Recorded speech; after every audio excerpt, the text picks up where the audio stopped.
Hello and welcome to Farm Journal Live. I'm editor Clinton Griffiths here in our newsrooms in northern Indiana. Well, today, the official start of the 2020 crop tour. We have scouts on both the eastern and western legs, canvassing fields and trying to get an idea of what this crop is going to look like as we move through the rest of this growing season and race toward harvest. Of course, all of us on Iowa later this week as we go through and try to figure out exactly how bad that storm was, the windstorm, the derecho that blew through about a week ago. One thing that we do know is there's some new information that's coming out about that storm.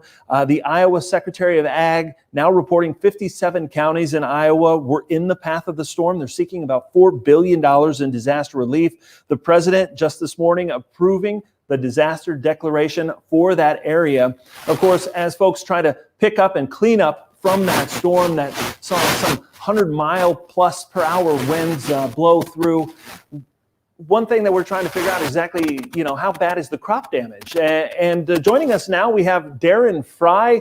He's with Water Street Consulting. And Darren, you just took a flight across that area. Tell us a little bit about where you went, why you went, and what you saw. Yeah, well, it's great to be back with you, Clinton. And yesterday was a great day to fly. The sun was bright and out, and so we got some good pictures. We flew basically up the western side of Illinois and then really straight across Iowa from the Cedar Rapids area over, toward Fort Dodge and then down toward Carroll and then back a different route. And we really saw a lot of down corn. We went in the areas that the satellites would show are the heaviest, and we got some good photographs of that. The damage is a lot more extensive than I thought, and we were able in a helicopter to get down close and take a look at it. So I see the first slide up there, and this would be a field that would have minimal damage in it. So just lots of fields that might have 10 or 15, maybe 20% of the corn affected. And those areas you see there are pretty flat, but there's very little field affected. Right. And let's move on. We'll move on to the next one here. And Darren, you're just kind of walking us through some of these photographs that you took while you were in that helicopter making that flight. Here's the second one here. Yeah, and this is just going from a little bit of damage to a little bit more damage. There's a lot more in this field. So, it's going to be hard to get a handle on this because how much bushel loss is in a field like this, but is there damage? Yes, there is, and there's more than that first photograph we looked at. Yep. And then on to the next one here. Yeah, the next one is going to be a little worse yet. And we got down low and looked at this, and some of that corn was already dying and maturing because it's been broken over, or maybe a little bit of green snap in those dark brown areas.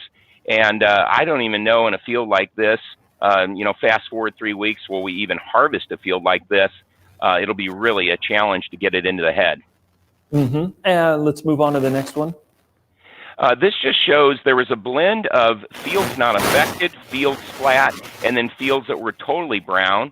And this field had some of each. And just a nice photograph looking at the brown areas, which are green snapped, and they were already dying from the derecho that went through on Monday. So you can already see the color change and a significant green snap in this field.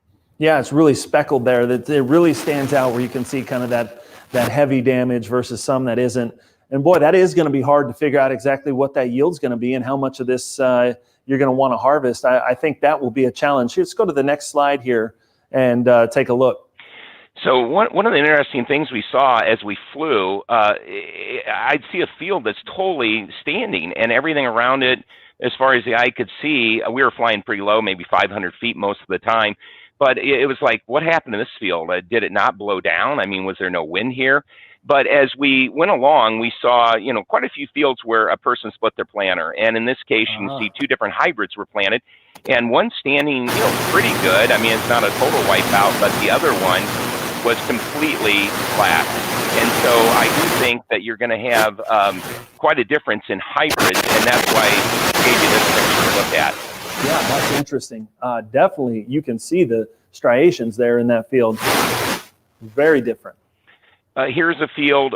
We flew for over an hour at about 105 knots, and we saw just almost 80% of the fields look like this.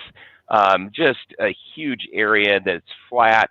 The farmer I was with has been farming his whole life. He's in his 60s, and he kept saying, man, I don't even know if I'd put a combine in that field and in fields like this. So hard to say what this is going to look like when we get to, combine time, but it's going to be hard to pick. And that field was just totally like zeroed out, in my opinion. And then this last photograph, this kind of a wider view here, actually with the one before the last one here, is this soybeans? No, that's corn. We were able, because we were in a helicopter, we got down 15 foot above the crop in several places to just see kind of what we were looking at as we shot these photographs from higher up. And all this corn, none of it green snapped, all connected still, broken off 3 or 4 nodes above the ground. Oh, wow. Broken over, I should say, not off, broken over.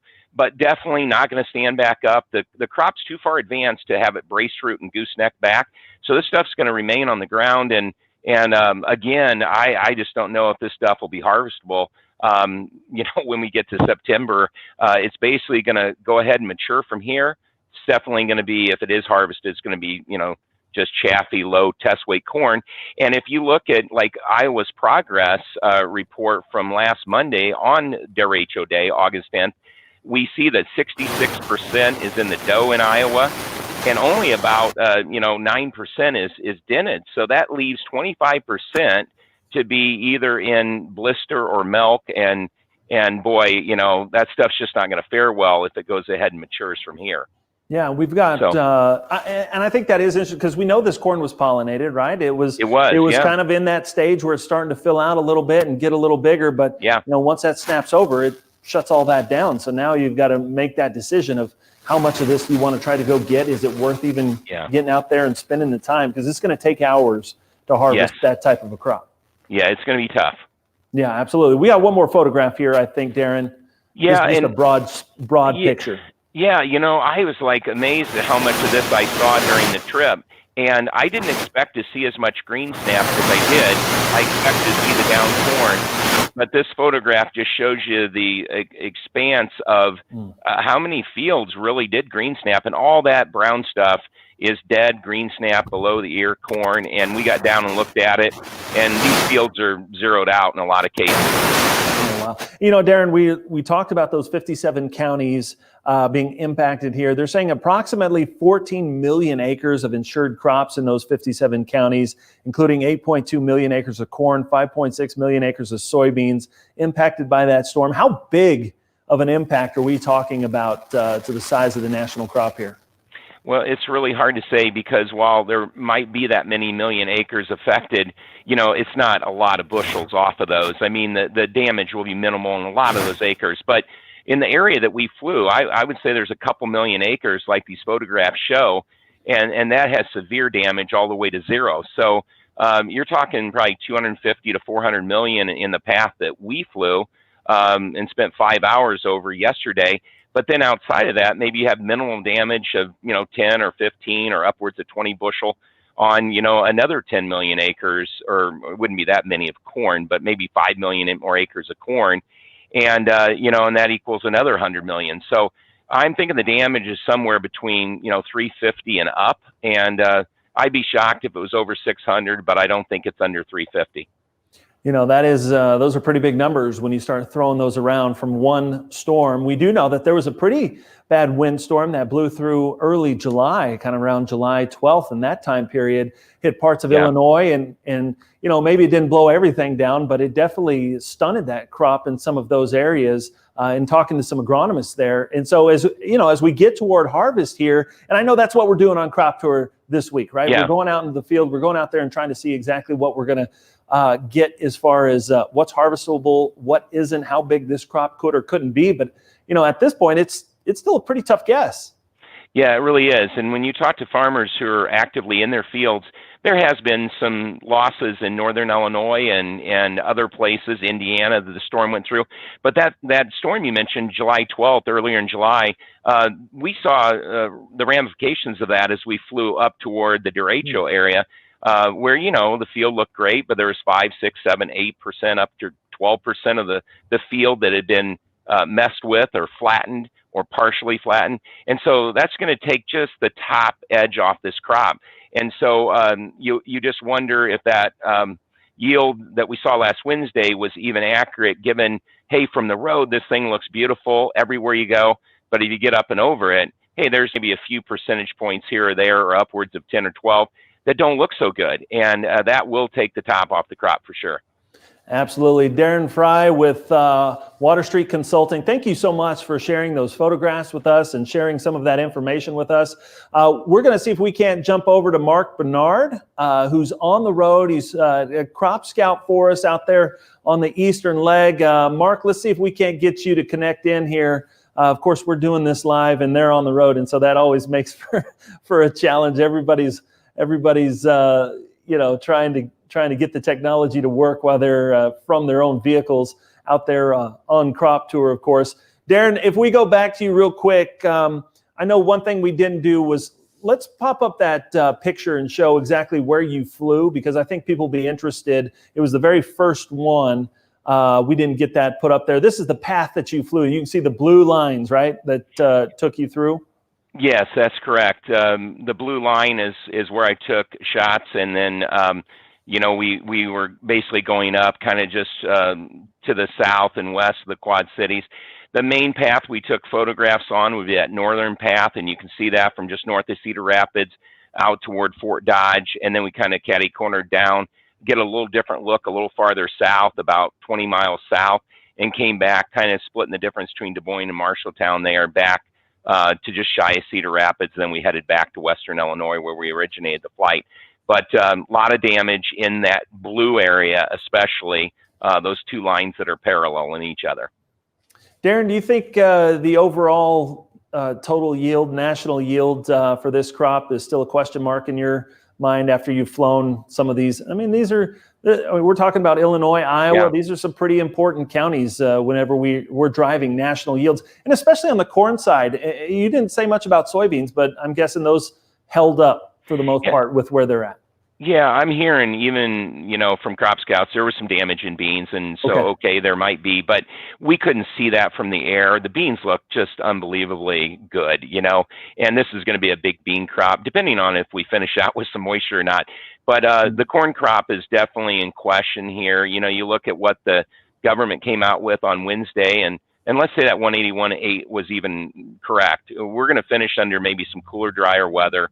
That might take a bushel or two, but I think this derecho, if you're upwards, let's say you're 400 million in the state of Iowa that you lose, that's going to end up being approximately 4 bushel on the national average. So to have a sub 180 crop, I think it's destined to be now. It's just whether it's a 174 or a 177, and that'll depend on how close was the government on Wednesday of last week. Yeah, absolutely. Well, that's something that we're going to be keeping an eye on this week as we go throughout our crop tour. And of course, we'll be inviting people to join us for the crop tour this week. Those meetings are going to happen every night from 7 to 8, or 7 Central, 8 Eastern. And anybody can be a part of it. It's a free virtual event, so you just need to go over to profarmer.com. You can click on the banner there, get signed up, and then join us, be part of the conversation. You can tweet and send in questions along the way. Chip Flory will be here, the whole host of characters who hopefully will get set up and tuned in before we get going here tonight. But we're going to have the latest numbers tonight. Will be from South Dakota, the numbers. We'll have the numbers from Ohio tonight. We'll compare those to historical averages and, of course, what USDA found as they were looking at those states this last week whenever they put out their crop report. All right, well, that's going to wrap us up for today's Farm Journal Live. We appreciate you spending a few moments with us.